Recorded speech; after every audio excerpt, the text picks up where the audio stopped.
Pikiran saya gini, kenapa Gus Dur disebut orang-orang sini wali ke-10 bahkan lebih dari wali? Karena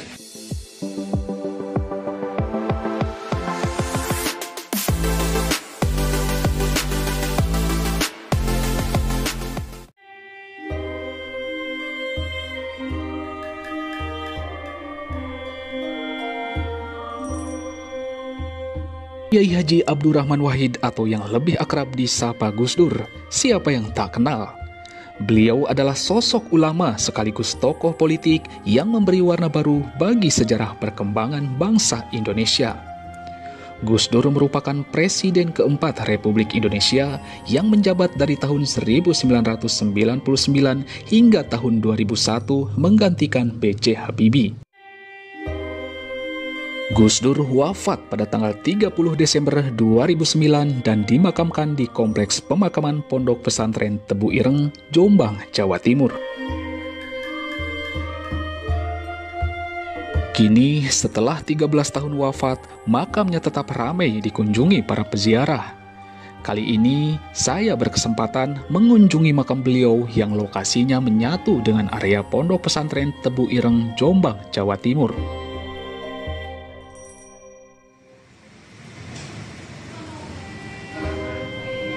Ini merupakan pintu masuk ke area kompleks pemakaman, sekaligus pintu gerbang menuju pondok pesantren.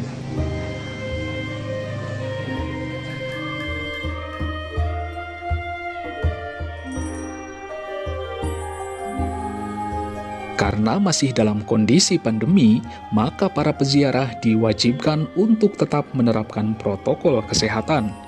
Waktu kunjungan pun masih dibatasi, yakni dimulai pukul 8 pagi hingga pukul 3 sore.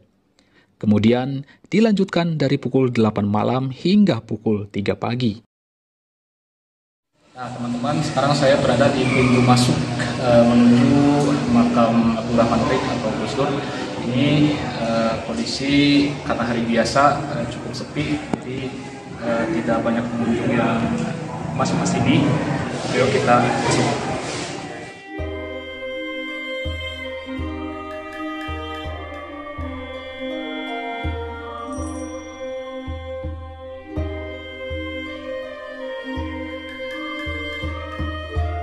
Di dalam kompleks pemakaman terdapat beberapa makam yang merupakan keluarga sang kiai.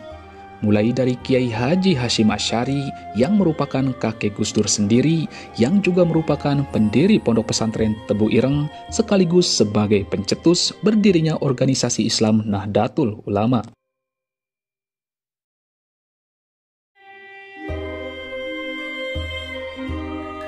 Ada juga makam Salahuddin Wahid atau Gus Solah yang merupakan saudara kandung Gus Dur. Lokasinya sejajar dan berada di sebelah barat. Sebagai informasi, Gus Solah adalah seorang politisi dan tokoh hak asasi manusia yang juga pernah menjabat sebagai anggota MPR di masa awal era reformasi tahun 1998.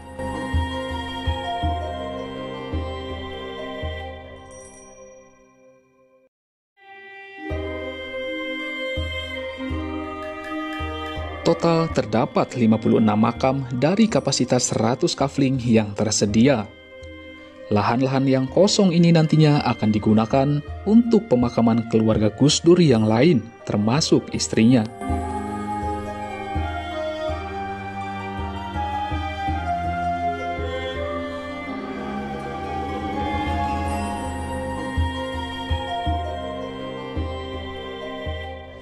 Teman-teman, sekarang saya sudah persis berada di samping makam Abdurrahman Wahid atau Gus Dur.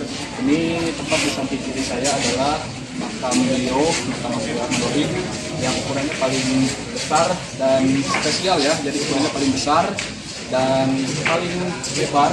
Nah, di tepat di samping makam Gus Dur ini ada lahan kosong untuk satu makam lagi, dan itu rencananya diperuntukkan untuk istri beliau.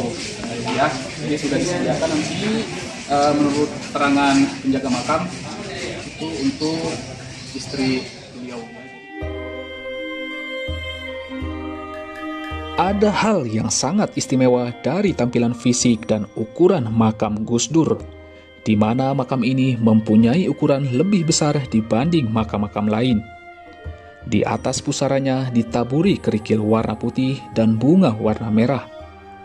Sehingga kombinasi dua warna itu menggambarkan simbol bahwa di dalam jiwa dan raga Gus Dur mengalir darah Indonesia yang begitu kental. Batu nisan yang terpasang pun bukan batu biasa. Batu nisan ini berbahan batu giok asli berwarna biru abu-abu. Beratnya mencapai 8 kintal. Sementara sekeliling makam dibuat dari batu marmer hitam yang didatangkan dari luar negeri.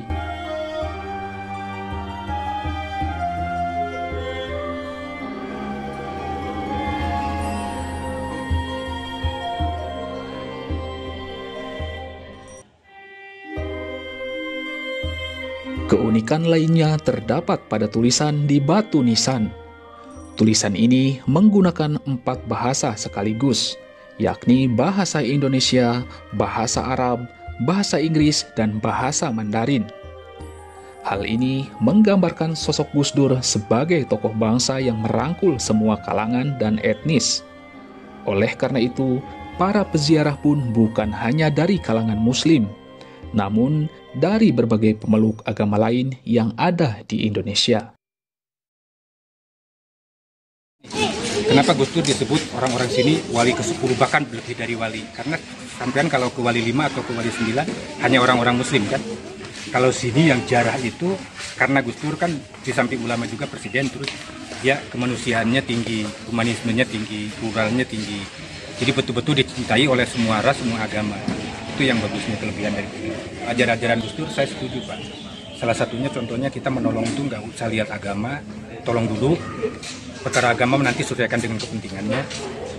Masa orang sekarang tanya dulu, Papa Muslim? Kalau Muslim tolong. Nah, jadi biarin dah, katanya orang Kristen menolong kita sama juga ada pahalanya. Orang kita menolong ini asal ikhlas ada pahalanya. Allah yang mengatur.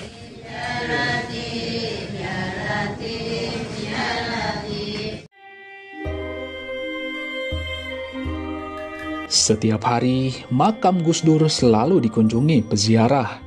Para peziarah ini umumnya rombongan yang datang dari berbagai wilayah Indonesia. Menjelang bulan puasa atau hari-hari besar Islam, makam ini akan sangat ramai. Apalagi setelah cukup lama ditutup karena pandemi virus corona. Saat dibuka kembali, maka antusiasme warga begitu tinggi untuk berdoa dan berziarah di makam Gus Dur. Saya Ibu Ningrum, Ibu Endang, Ibu Kusaima sama Ibu kami. Oh, ini bersama rombongan ya. Dari mana nih Bu asalnya? Dari Malang.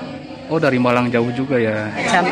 Jamaah Khataman Masjid Al-Ihsan. Bersama rombongan ya? Ya, tiap hari pagi.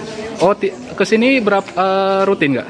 Enggak, ya cuman ini waktu khataman terus ke sini. Kiprah dan ketokohan Gus Dur semasa hidupnya tentu tidak lepas dari sosok Kiai Haji Hasyim Asy'ari sebagai sang kakek. Pondok pesantren Tebu Ireng ini juga merupakan lembaga pendidikan Islam yang didirikan oleh beliau. Kiai Haji Hasyim Asy'ari mendirikan pondok pesantren Tebu Ireng ini pada tahun 1899 dan sampai saat ini terus berkembang hingga menjadi pesantren terbesar di kota Jombang dan sangat terkenal hingga ke seluruh pelosok negeri. Dirinya pondok Tebu Ireng 1899, sekarang 2022 dikurangin itu berapa? Bahasin mendirikan pondok itu tidak pakai nama. Tebu Ireng itu nama tempat dusun. Ada simbol banyak tebu warna ireng. Oh. Ada salah satu peninggalan fisik dari sejarah berdirinya pesantren Tebu Ireng ini, yakni sumur tua yang usianya sudah ratusan tahun. Sumur ini masih dipertahankan dan airnya masih ada. Para pengunjung yang datang bisa mengambilnya jika mau. Teman-teman, ini merupakan salah satu sumur peninggalan dari Kiai Haji Hasyim Asy'ari. Kiai Haji Hasyim Asy'ari ini mendirikan pesantren Tebu Ireng pada tahun 1899. Nah, ini adalah komplek pondok pesantrennya yang termasuk komplek pemakaman dari Kiai Haji Abdurrahman Wahid. Nah, di sini adalah salah satu sumur peninggalannya. Kiai Haji Hashim Asy'ari, Pondok Pesantren Tebu Ireng, dan Gus Dur merupakan 3 kesatuan yang tidak bisa terpisahkan. Kini, di salah satu pelataran pondok yang teduh ini telah terbaring tenang dalam tidur abadi tokoh-tokoh Islam dan bapak bangsa yang kontribusinya begitu besar bagi perkembangan negara Indonesia. Gus Dur dengan segala keistimewaannya telah merebut simpati banyak orang. Meski telah melewati 13 tahun kepergiannya, masyarakat tetap mengingat sosok beliau sebagai tokoh yang sangat berpengaruh.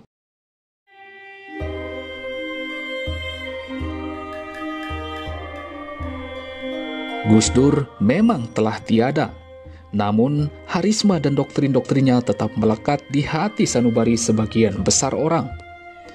Ada salah satu celetukan khasnya yang hingga saat ini masih hangat dan sering ditiru dalam berbagai kesempatan. Gitu aja kok repot.